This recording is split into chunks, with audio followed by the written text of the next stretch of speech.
पहला नरक है तामिश्र नरक। इस नरक में वो लोग आते हैं जो पराया धन और पराई स्त्री को चुराते हैं, जो आजकल के कलयुग में बहुत चल रहा है। लोगों का पराई स्त्रियों पर भी नजर रहती है और पराए धन पर भी नजर रहती है।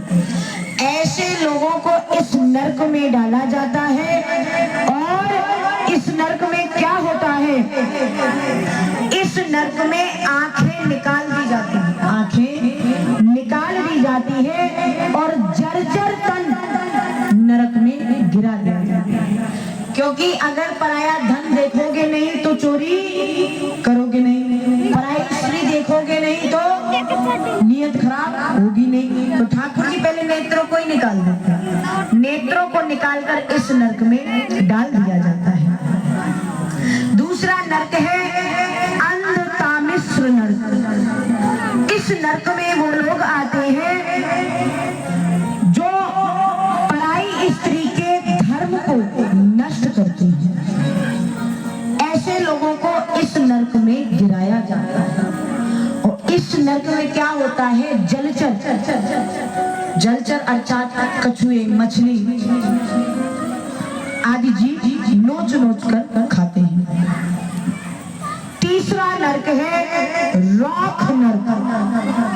तीसरा नरक है रौख नरक। इस नरक में वो लोग आते हैं जो मैं और मेरे के घमंड में रहते हैं। जो लोग कहते हैं जो हूँ मैं हूँ, मेरे अलावा अगर मैं ना हूँ तो घर नहीं चलेगा, मैं ना हूँ तो सत्ता नहीं चलेगी। ठाकुर जी कहते हैं चला लो धरती पे सत्ता, आनो तो यही है। ऐसे लोगों को इस नरक में गिराया जाते हैं और रूरम नाम के जीव नोच नोच कर खाते हैं। चौथा नरक है महारौख नरक। इस नरक में वो लोग आते हैं जो केवल अपने शरीर का पोषण करते हैं, जैसे कि मैचिंग का कुर्ता, मैचिंग का पैजामा, मैचिंग का रुमाल और मैचिंग का पेन, मैचिंग की साड़ी, मैचिंग की धोती, मैचिंग की चूड़ी, मैचिंग की बिंदी और घर में लग जाओ आग। ऐसे लोगों को श्री ठाकुर जी इस नरक में डालते हैं। और इस नरक में कीड़े मकोड़े खाते हैं, जैसे मकड़ी है, अगर क्या की मकड़ी बहुत विशाल मकड़ी।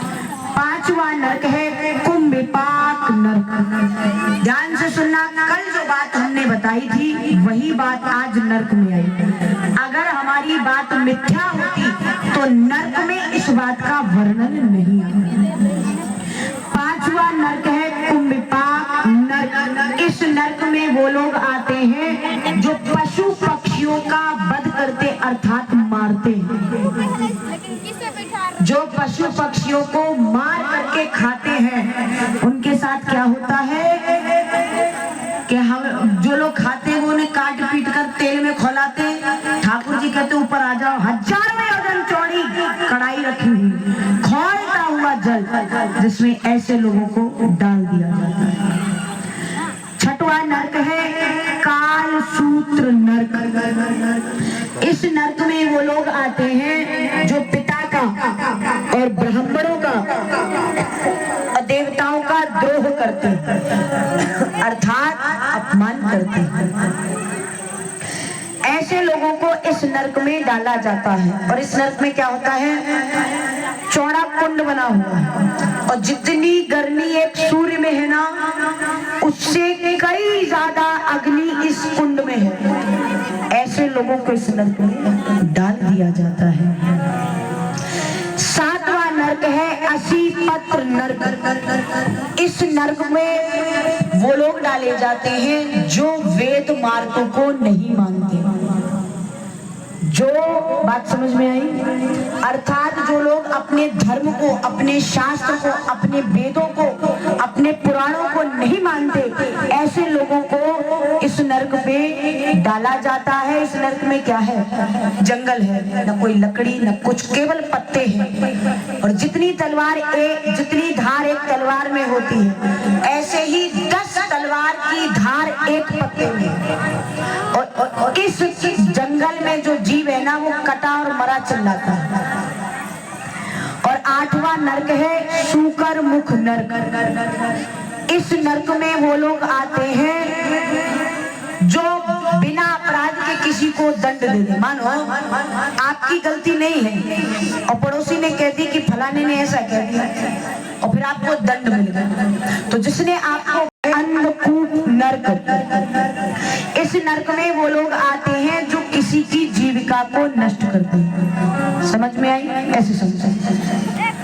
मानो किसी की नौकरी लगी, अब पड़ोसी जल रहा है, सरकारी नौकरी झूठी शिकायत करके नौकरी हटवा दी। और जो नौकरी हटेगी तो बच्चे परेशान होंगे, पत्नी परेशान, परिवार परेशान होगा। तो ठाकुर जी ऐसे लोगों को इस नर्क में डालते हैं। इस नर्क में कीड़े मकोड़े नोच नोच कर खाते हैं।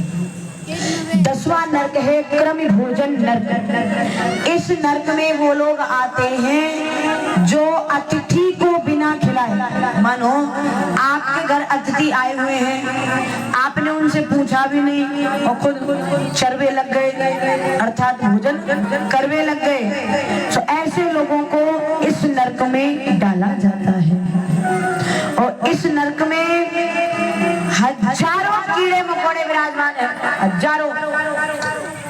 ठाकुर जी कहते तुमने अतिथि को नहीं खिलाया, हमें नहीं खिलाया। अच्छा, कुछ लोग भोग लगा कर भी नहीं खाते, बोले सीधे सीधे भोजन बनाया उल्टा सीधा। और कुछ लोग तो रसोई में ही पाने लगते, ये भी प्रतीक्षा नहीं करते कि रसोई सीता मैया की, इससे बाहर निकल के भोजन करो। नहीं भाई, मैं एक तरफ भोजन बन रहा है, एक तरफ जी रही। भगवान बैठे हुए हैं घर में, न भोग लगा, न प्रसादी, न कुछ जे में लग गया। ठाकुर जी कह कोई बात नहीं, जब तक तुम्हारा शरीर, तुम्हारे शरीर में प्राण है, हम तुम्हें झेलेंगे।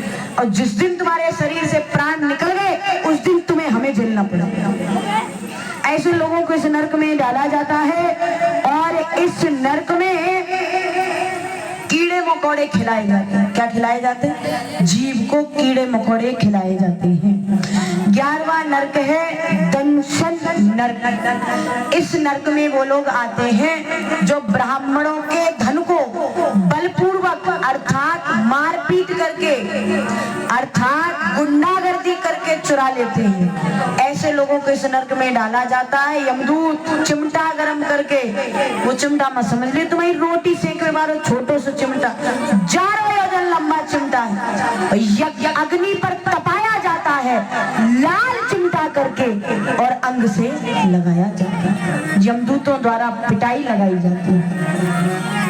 12वां नर्क है वज्रकंटक नर्क। इस नर्क में वो लोग आते हैं जो कुंवारी स्त्रियों का धर्म नष्ट करते हैं। ऐसे लोगों को इस नर्क में वीर्यपान कराया जाता है।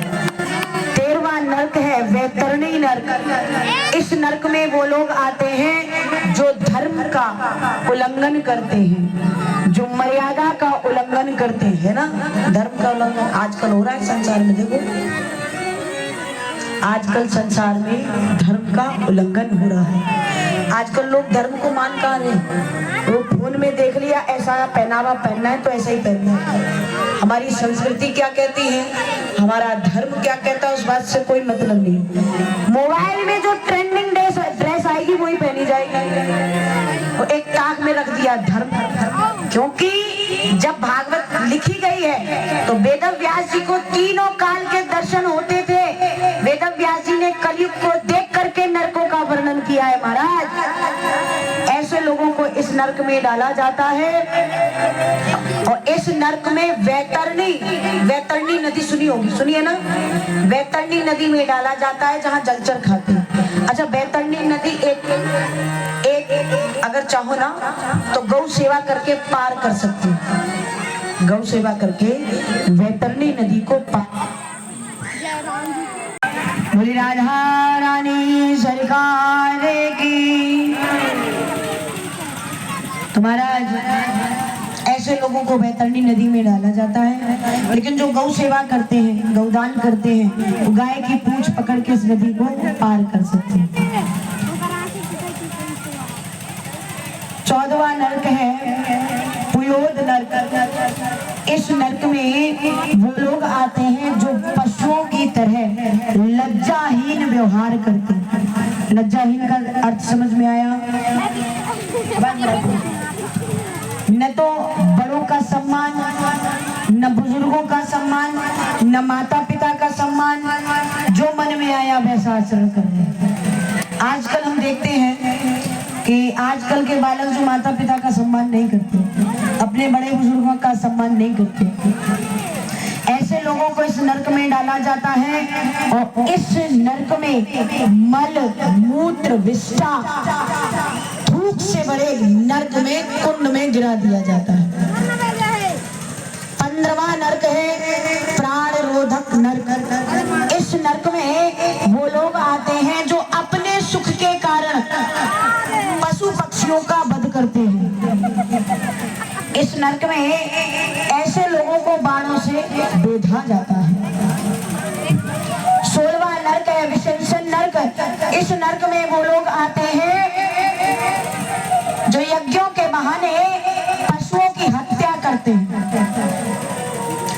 ऐसे लोगों को इस नरक में गड़ासों से काटा जाता है। 17वां नरक है ललायाक्ष नरक। इस नरक में वो लोग आते हैं जो अपने के आगे किसी की मानते नहीं और सुनते नहीं। ऐसे लोगों को इस नरक में गिराया जाता है और इस नरक में बड़े बड़े जीव काट काट नोच नोच कर खाते हैं। 18वां नरक है सार मैदान नरक। इस नरक में वो लोग आते हैं जो गांव नगर में आग लगा देते हैं। कैसे? किसी की खेती अच्छी हो गई, पड़ोसी जल गया, जाकर के आग लगा दी, किसी की झोपड़ी में आग लगा दी। तो ऐसे लोगों को इस नरक में डाला जाता है और इस नरक में ग्राम सिंह अर्थात कुत्ते नोच नोच कर खाते हैं। 19वां नरक है अभीच नरक। इस नरक में वो लोग आते हैं जो झूठी गवाही देते हैं। मानो किसी का केस लगा और पैसे वाली पार्टी बोले हम तुम्हें पैसा दे रहे हैं, तुम झूठी गवाही दे दो, और झूठी गवाही दे दी तो ठाकुर जी हजारों योजन ऊपर उठा करके जमीन पर पटक देते हैं। और 20वां नरक है अधा पात नरक। अच्छा, इस नरक को सुनकर के बहुत के हृदय में चोट लगेगी, क्योंकि कम से कम नहीं तो 70% लोग इसके आदी हैं। 70%। इस नरक में वो लोग आते हैं जो मदिरा पान करते अर्थात जो शराब पीते। देखो, पहले कहते मदिरा, फिर कहे शराब, अब कहे बियर। और हम शराब कहाँ पीते? बियर पीते। अरे अंग्रेजी में कह लो चाहे हिंदी में, बात तो एक ही है। ऐसे लोगों के इस नरक में डाला जाता है और लोहे को गर्म करके पिघला करके पिलाया जाता है। 21वां नरक है क्षार कर्दम नरक। इस नरक में वो लोग आते हैं जो खुद को श्रेष्ठ मानते हैं। ऐसे लोगों को उल्टा लटका दिया जाता है और ठाकुर जी कहते अब बनो श्रेष्ठ। 22वां नरक है रक्षोगढ़ नरक। इस नरक में वो लोग आते हैं जो मांस का भक्षण करते हैं,